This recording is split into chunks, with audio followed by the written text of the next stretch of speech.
안녕하십니까. 삼성전자로 장기 투자하는 아마추어 장아치입니다.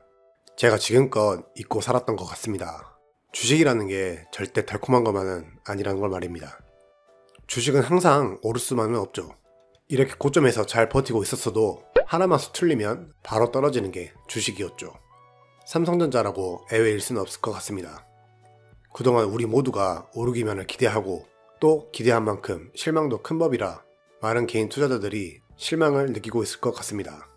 그렇지만 지금 저는 마음과 행동이 반대인 것 같습니다. 실망은 하면서도 손가락이 반응을 하고 있죠. 주가가 오르면 사는 게 망설여지고 오히려 주가가 떨어지면 매수 버튼에 손가락이 더 잘 가는 것 같습니다. 저뿐만 아니라 많은 분들이 비슷한 현상을 느끼고 계실 것 같은데요. 저는 좋은 현상이라고 생각합니다. 자신의 돈으로 꾸준히 매수한다는 가정에 말이죠. 요즘 빚을 내서 주식시장에 뛰어든 개인 투자자들이 점점 늘어나고 있는 듯합니다. 주식 투자를 할 자본이 크지 않기 때문에 자신의 신용 또는 집을 담보로 대출을 받아 빚으로 주식 투자를 하고 있는 것이죠. 저는 빚을 내서 투자하는 걸 어떻게 생각하고 있을까요? 바로 찬성입니다. 반대일 줄 알았죠? 저 또한 빚을 내서 투자하는 걸 나쁘게 생각하고 있지 않습니다.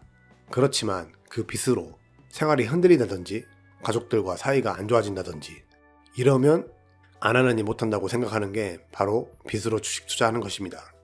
현재 미혼이신 분들에게는 해당하지 않는 내용이지만 결혼을 하시고 자녀가 있으신 분들은 더더욱 대출을 가족들과 상의하여 진행해야 합니다.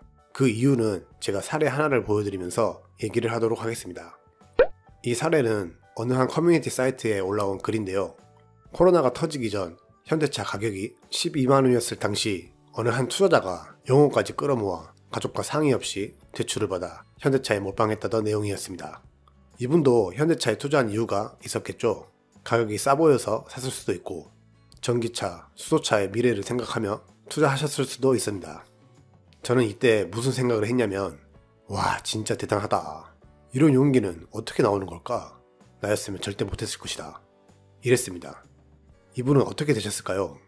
얼마 후 코로나가 터지고 현대차 주가는 12만원에서 6만 5천원까지 거의 반토막이 났습니다. 그리고 뒤늦게 가족들에게 대출받아서 주시겠다는 소식을 알렸습니다. 가족들 반응은 어땠을까요? 당연히 난리가 났었겠죠. 이 글 내용을 제가 다 읽어봤는데 이혼까지 갈 뻔했답니다. 그리고 몇 개월 뒤 다들 아시겠지만 현대차 엄청나게 올랐습니다. 이분 소식이 무척 궁금했었는데 얼마 뒤 다시 커뮤니티 사이트에 글을 남겨주셨습니다.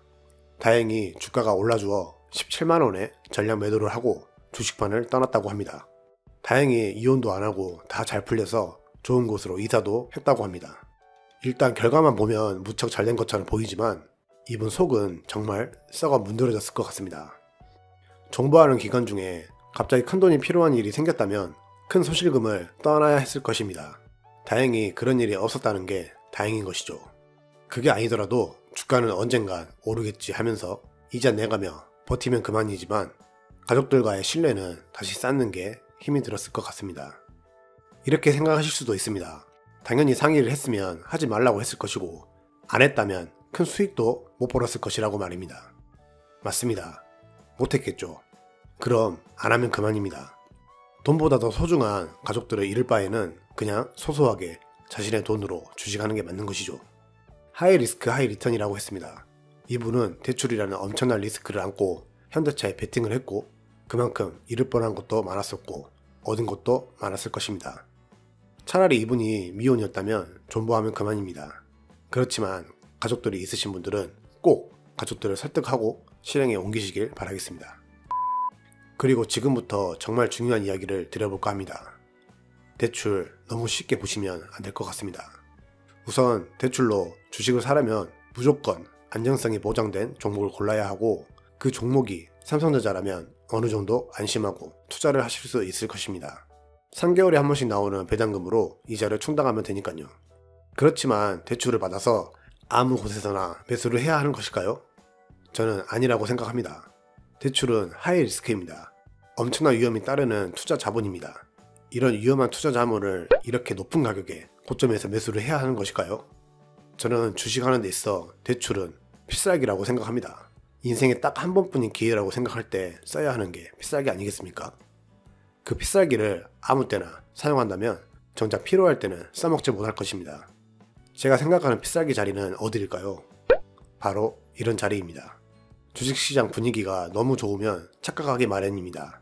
꼭 삼성전자 주가가 내려오지 않을 것 같아 조바심을 느끼고 이성을 찾지 못하여 무작정 고점에서 매수를 하게 됩니다. 하지만 보십시오. 결국 떨어집니다. 주식은 오르고 내리고를 반복하며 움직이는 생물이니까요. 삼성전자를 10년, 20년 동안 장기 투자한다는 마음으로 투자를 하고 계실 텐데 그 10년 동안 이러한 폭락이 단 한 번도 나오지 않을까요? 대출은 이러한 폭락을 대비하여 기회를 살리기 위해 놔두어야 된다고 생각합니다. 만약 이 고점에서 필살기를 사용하였다가 여러가지 이슈로 인해 주가가 폭락을 하였다면 할 수 있는 건 존버뿐이지만 폭락이 나오기 전까지 자기 자본으로만 투자를 하신 분들은 이런 폭락이 나왔을 때 인생을 걸어볼 만한 필살기를 사용하실 것이고 이 필살기가 제대로 먹힌다면 인생 역전까지는 아니겠지만 평단가를 많이 낮출 수 있는 도구로 사용될 수도 있고 주가가 반응이 나와 수익권으로 바뀐다면 대출 상환 시 꽤 많은 수익금까지 챙길 수 있을 것입니다. 기회가 왔을 때 손가락만 빨아야 할까요? 아니면 그 기회를 살려야 할까요? 주식은 타이밍입니다. 전에 말씀드렸다시피 나에게 수익을 주는 종목은 좋은 종목, 손실을 주는 종목은 나쁜 종목입니다.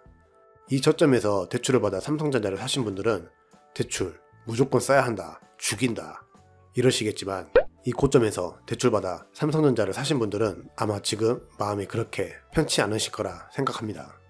대출은 인생에 단 한 번의 필살기라고 생각해 보십시오.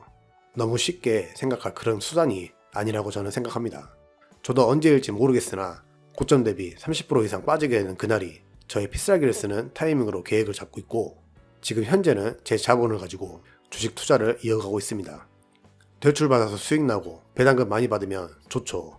마음대로 주식이 된다면 얼마나 좋겠습니까? 하지만 그건 저점에서 샀을 때 이야기고요.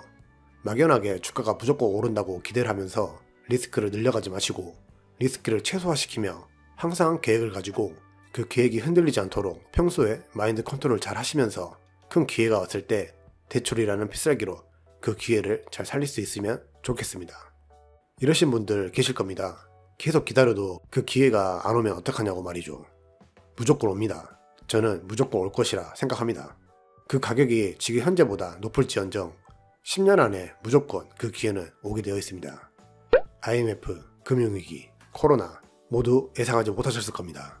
10년 안에 무조건 또 예상하지 못한 주가 폭락 원인이 나올 것이고 그 원인이 기업의 문제가 아니라면 그때 필살기 꼭 쓰십시오. 저도 그때 같이 참여하도록 하겠습니다. 끝으로 진심으로 하고 싶은 말은 제발 안전하게 주식 투자하자입니다.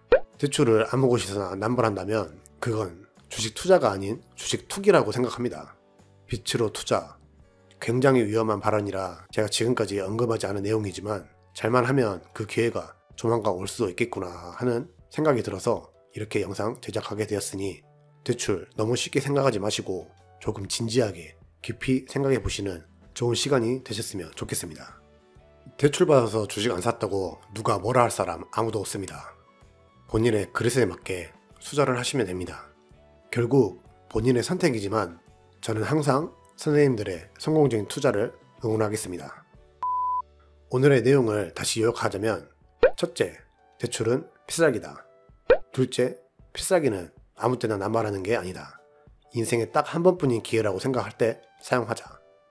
셋째, 그 필살기를 가족들과 함께 상의하자. 설득할 수 없다면 하지 말자. 그리고 마지막으로 대출을 받더라도 생활에 흔들리지 않을 만큼 이 긴 기간을 이자를 내며 끝까지 버틸 수 있다면 대출 받자입니다. 가족들을 설득하는 건 굉장히 어려우실 겁니다. 그 기회가 오기 전까지 삼성전자를 꾸준히 모아가는 모습 가족들에게 보여주십시오. 흔들리지 않는 선생님들을 보며 가족들은 선생님들을 믿게 될 것입니다. 오늘 영상 시청해주셔서 대단히 감사드립니다. 저는 다음에 또 찾아뵙겠습니다. 지금까지 삼성전자로 장기 투자하는 아마추어 장아치였습니다. 감사합니다.